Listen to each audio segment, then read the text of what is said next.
सुशीला घरों में सफाई बर्तन का काम करती थी। पति रमेश रिक्शा चलाता था। सुशीला का बेटा वरुण अभी 6 साल का था, इसलिए सुशीला उसे उसकी दादी के पास छोड़कर जाती थी। पर एक दिन सुशीला, कम से कम 1 महीना तो हमें गांव से लौटने में ही लग जाएगा। तब तक तुम वरुण को अपने साथ ही काम पर ले जाना। पीछे से जो है अकेला घर में छोड़ना ठीक नहीं है। सुशीला के पति रमेश और सास को कुछ जरूरी काम से गांव जाना था, इसलिए अगले दिन सुशीला अपने बेटे वरुण को अपने साथ ही काम पर ले गई। क्या बात है सुशीला, आज तू अपने बेटे को लेकर आई है? मालकिन, इसकी दादी और पापा जरूरी काम से गांव गए हुए हैं। वो 1 महीने बाद ही लौटेंगे, इसलिए अगर आप बुरा न मानो तो ये मेरे साथ ही काम पर आएगा। ये परेशान नहीं करेगा, बस चुपचाप बैठ जाएगा।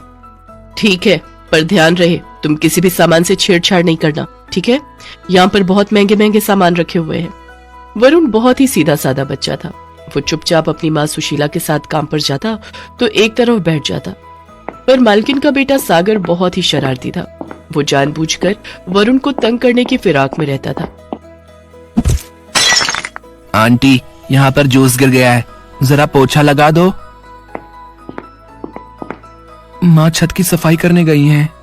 अच्छा, तो फिर तू लगा दे। तू भी तो नौकरानी का बेटा है, इसका मतलब तू भी तो हमारा नौकर ही हुआ ना। चल जल्दी से पोछा लगा। मुझे पोछा लगाना नहीं आता। मुझे मना करेगा?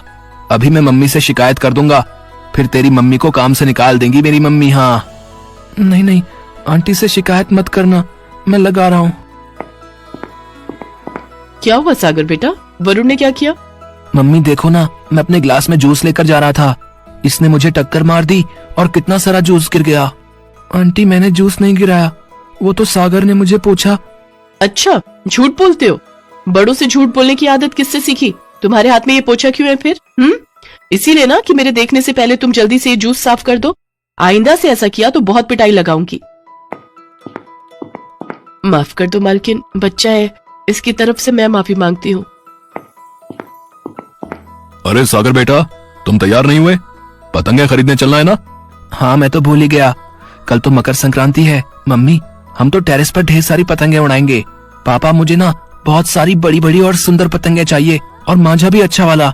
हाँ हाँ, ले लेना, मैंने तुम्हारे सारे दोस्तों को बुला लिया है। अच्छा ज्योति, मेरे भी कुछ फ्रेंड्स आएंगे तो उनके लिए अलग से तैयारी करनी है, कुछ खाने पीने का बना लेना। अरे आप पहले मुझे बता देते। अब आपको पता है कि हमारा कुक तो गांव गया हुआ है, अब इतना सारा खाना कौन बनाएगा? कचौड़ी, पूड़ी, सब्जी, मीठे पकवान अकेले कैसे करूंगी मैं? तुम एक काम क्यों नहीं करती, तुम सुशीला को बोल दो, वो तुम्हारी हेल्प कर देगी। हाँ, ये ठीक रहेगा। सुशीला, एक काम कर, तू कल सुबह जल्दी आ जाना, फिर तेरे साथ मिलकर ही मैं सारा काम कर लूंगी। ठीक है मालकिन, मैं कल जल्दी आ जाऊंगी। कुछ देर बाद सुशीला काम निपटा कर घर जाने लगती है। रास्ते में वरुण को सड़क पर एक पतंग दिखाई देती है। वरुण उस पतंग को उठा लेता है। पतंग थोड़ी सी किनारे से फटी हुई थी।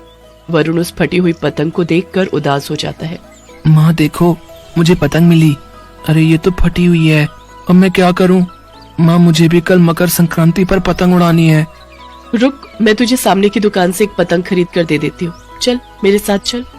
भैया, वो छोटी वाली पतंग कितने की दी? माँ, मुझे छोटी वाली नहीं, वो बड़ी वाली लेनी है। भैया, वो बड़ी पतंग कितने की दी? वो बड़ी 100 रुपए की है। नहीं नहीं भैया, छोटी वाली बता दो कितने की है। 10 रुपए की है ये सबसे छोटी वाली। ठीक है, यही छोटी वाली दे दो भैया। सुशीला वरुण को छोटी पतंग खरीद कर दे देती है। वरुण पतंग लेकर बहुत खुश था। अगले दिन जब सुशीला वरुण के साथ काम पर जाती है तो वरुण अपनी पतंग साथ लेकर जाता है। सागर जब वरुण की पतंग देखता है तो बहुत तेज ठहाके लगाकर हंसता है। सागर के हाथ में बहुत सारी पतंगे और माझे की चरखी थी। इतनी छोटी पतंग, मेरे पास देख कितनी सुंदर और बड़ी बड़ी पतंगे हैं। सागर बेटा जाओ, तुम्हारे पापा छत पर बुला रहे हैं। तभी सागर के हाथ से कुछ पतंगे गिर जाती हैं। वरुण दौड़कर उन पतंगों को उठाने लगता है। तभी मालकिन उसे डांट देती है। ओए, क्या कर रहा है? नई पतंगे हाथ कैसे लगाई? पता है कितनी महंगी आई है? दूर हट, फाड़ देगा तू। सुशीला, ओ सुशीला, इसे पकड़ कर रख, अभी पतंगे फाड़ देता। आंटी, मैं तो बस गिरी हुई पतंगे उठा रहा था। सब दिखाई देता है, आज तक इतनी महंगी पतंगे नहीं देखी ना। तूने सोचा यहाँ आकर पतंगों को उठाएगा तो मैं तुझे इनमें से कुछ पतंग दे दूंगी, पर ऐसा नहीं है। मुझे तेरी सब हरकत पता है। चल जा, वहां जाकर बैठ। माफ करना मालकिन, गलती हो गई। वरुण बेटा, तू वहां आंगन में बैठ जा और कहीं मत जाना। वरुण रसोई में बैठ जाता है। सुशीला अपना काम करने लगती है। कुछ देर बाद सागर और पतंगे लेने नीचे आता है, पर उसकी बाकी की पतंगे गायब थी।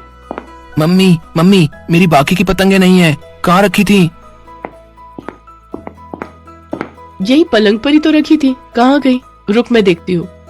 सुशीला की मालकिन ज्योति हर तरफ पतंगे ढूंढती है, पर उसे पतंगे कहीं नहीं मिलती। तभी सागर की नजर वरुण पर जाती है। उसके हाथ में एक नई बड़ी पतंग थी। मम्मी वो देखो, वरुण जो पतंग उड़ा रहा है वो मेरी पतंग है। इसका मतलब वरुण ने बिना पूछे मेरी सारी पतंगे ले ली। मालकिन गुस्से में आ जाती है और वरुण को खूब खरी खोटी सुनाने लगती है। हाँ, ये तो वही पतंग है। इसका मतलब इसी ने पतंगे उठाई है। सुशीला, तेरे लड़के की इतनी हिम्मत कि पलंग के ऊपर से पतंगे उठाकर ले आया। तुम लोग सचमुच भरोसे के काबिल नहीं हो तो गरीब ही ना। तुमने अपने बेटे को चोरी करना सिखा रखा है। मैं इसी समय तुम्हें काम से निकाल रही हूँ। मुझे ऐसे चोरों की कोई जरूरत नहीं है। सुशीला की आंखों में आंसू आ जाते हैं। वरुण भी डर के मारे सहम चुका था। वो रोने लगता है। वो कुछ कहना चाहता था, तभी सागर के पापा आ जाते हैं। उनके हाथ में वही पतंगे थी जो गायब थी। क्या बात है वरुण बेटा, क्या हुआ? तुम रो क्यों रहे हो? और जो पतंग मैंने तुम्हें दी थी वो उड़ाई क्यों नहीं? आपने वरुण को पतंग दी थी, पर क्यों? ज्योति दुकानदार बेईमान था। उसने पतंग के बंडल में कुछ फटी हुई पतंगे रख दी थी। अब मेरी नजर तो तुम्हें पता है वो बहुत वीक है, तो मैंने देखा नहीं। जब से पतंगे लाए हैं बंडल ऐसे ही रखा हुआ था। वरुण ने मुझे बताया कि कुछ पतंगे फटी हुई हैं तो दुकानदार से बदल कर लाया हूं, वरना फालतू के पैसों का नुकसान हो जाता। दुकानदार भी दुकान बंद करके जाने ही वाला था। थोड़ा सा ही माल बचा था उसके पास, वो तो मैं समय पर पहुंच गया और बदल ली।